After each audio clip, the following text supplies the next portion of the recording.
Comment ça se passait avec Luchino Visconti? C'est comme tourner avec lui. Ouais. Ah ben lui, il était là, il était comédien. Alors, d'abord, on m'a pas embêté avec tous ces gens qu'il faut contact tout de suite. Mais comment peut-on être aussi bête? Demander, tu as une pièce, une montagne, Madame Marguerite, ou n'importe quoi. Tu sais pas ton texte. Mais comment je ne sais pas mon texte? Je sais même pas de quoi il parle, je sais même pas, laissez-moi tranquille. Moi je veux dire, moi je lis, ben moi je le sais. Mais c'est tellement évident. Surtout que t'es toute seule, t'as pas besoin de... Quand t'as un partenaire, au moins, t'as besoin que tu peux te repérer. Ah, on répète, tu sais, avant, le truc, bon, pour un... Bon. Mais là, c'est quelque chose que tu trempes, c'est tellement énorme. Et puis, bah, c'est ce qui est arrivé. Et Luchino, il a dit à un moment, au dernier moment, bon, bah, écoute, on a lu, donc, hop, c'était fini. Comme Madame Marguerite, j'ai fait ça, je l'ai lu, bah, je l'ai lâché, je le savais. Oui. Et avec Visconti, c'est ça, et on a tourné Rocco.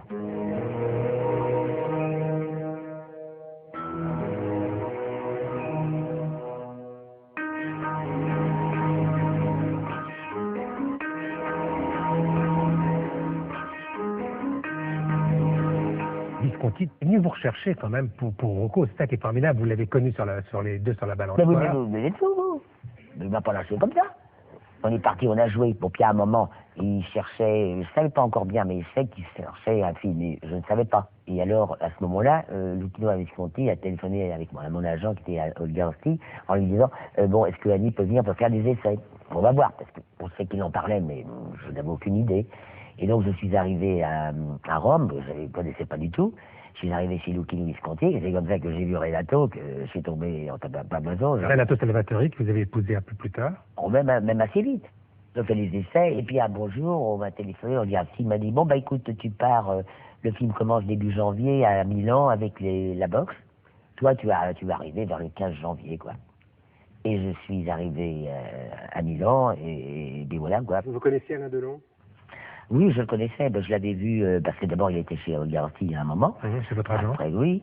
Et puis, aussi parce que je le connaissais, parce que je connaissais Romy. De toute façon, je connais Jean-Claude Brialy, par Jean-Claude Brialy, donc tu connais tout le monde. On connaît tout le monde, oui. Tourné, bah oui, évidemment, bah, justement. Alors, Romy, je l'avais connu, etc., etc. Mais enfin, je l'ai mieux connu, évidemment, après Visconti. Quel souvenir vous avez de ce tournage? C'est le bonheur. C'était magnifique. C'était magnifique. J'ai rien à dire. C'était magnifique. Avec Visconti, c'est comme au théâtre. Tu savais que tu étais là, c'était l'heure, tu étais ça, il n'y avait plus rien. Et c'était toujours la joie. Et c'était un homme précis? Et moi, c'était pourquoi, il me disait toujours. Ouais. Pourquoi? C'était un homme précis sur la mise en scène? Terrible, il ne fallait pas rigoler. Hein. Ah non, mais tu savais ça. Mais en plus, pour moi, Visconti, c'était l'homme idéal, finalement.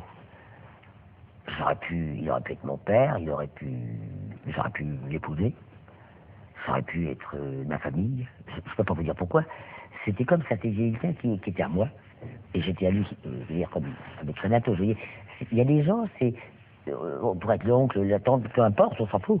Un cheval, je ne sais pas, mais on est avec lui, pourquoi pas?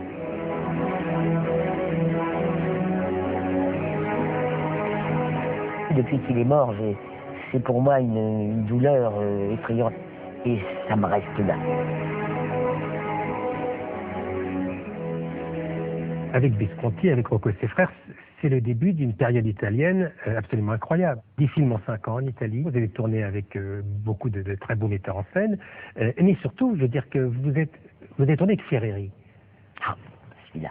Oui. Et c'est pas rien, Ferreri. D'ailleurs, c'est vous qui l'avez en quelque sorte amené vers la France. Mais je pense au rôle formidable, c'est le mari de la femme à barbe. Non, la femme sage. Oh, j'en ai marre. Pourquoi en France on met une connerie pareille? C'est la Donna Scimmia. C'était le titre français. En Amérique. La femme sage. D'accord.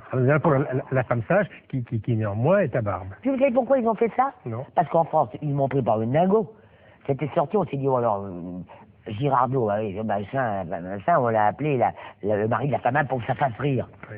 Non, mais c'est uniquement ça. Et puis même Tonia, s'y connaissait pas du tout. Ils m'ont pris pour une folle. Faut être un peu dingo pour accepter ce rôle. C'est vrai que c'est un rôle complètement, mais c'était... je vous répondre, c'était le plus beau rôle de ma vie. Dites-moi. Pourquoi? Ben parce que c'était une femme, c'était extraordinaire l'histoire. Le sujet de cette femme qui est là, qui a ses poils, qui est comme ça, qui veut donner sa vie, et puis c'est tout, et puis on l'écoute pas, et puis cette bonne femme en singe, de le faire, le talent il faut du talent pour faire ça. Antonio, vieni, vieni. Lascia perdere, dai. Lascia perdere, ho detto. Insomma, la vuoi capire che tu non sei una donna come tutte le altre, dai. Non sono una donna, sono un uomo. E vieni, e Antonio. Per un uomo è diverso, capisci? Tu sei ancora come una bambina e certe cose non le puoi capire, ma devi adattarti. Siamo sposati, lascia che vada di là a dormire, vai, lascia che vada di là. Non vedi che non ci stiamo, e il letto è piccolo, guarda, non ci stiamo. Senti, domani compro un bel lettone grande e magari da domani facciamo qualche cosa, però adesso lasciami andare, lasciami andare. E io domani chiedo l'annullamento del matrimonio. Cosa? Chiedo l'annullamento del matrimonio. Questo te l'hanno insegnato quel schifo di porta. Te lo vuoi mettere in testa che amore me e te? Ma sì, io ti voglio bene, ma ti voglio bene come può volere un fratello o una sorella. Non è la medesima cosa. Io capisco. Vous étiez obligé de passer au maquillage, là, parce que ça commençait à 4 heures du matin, j'imagine. C'était extraordinaire. C'était de Rossi. C'était le plus grand maquilleur au monde, qui a fait les yeux de Ava Gardner ou de Audrey Hepburn. Vous savez, avant, on épilait, là, les femmes avaient tout un machin de sourcils, alors que c'est beau le sourcil comme ça. Et ce qu'il faisait, lui, il rajoutait des sourcils comme ça, il en rajoutait. Ava Gardner, vous voyez tout, ils ont c'est sous la patte de Rossi. Il m'avait fait une perruque extraordinaire. C'est-à-dire que cette femme, c'était le spectacle. Alors j'avais une perruque blanche comme ça. Il y avait tout ça qui était blanc, les cheveux, etc., le maquillage, etc. Il y avait toute cette chose-là comme ça.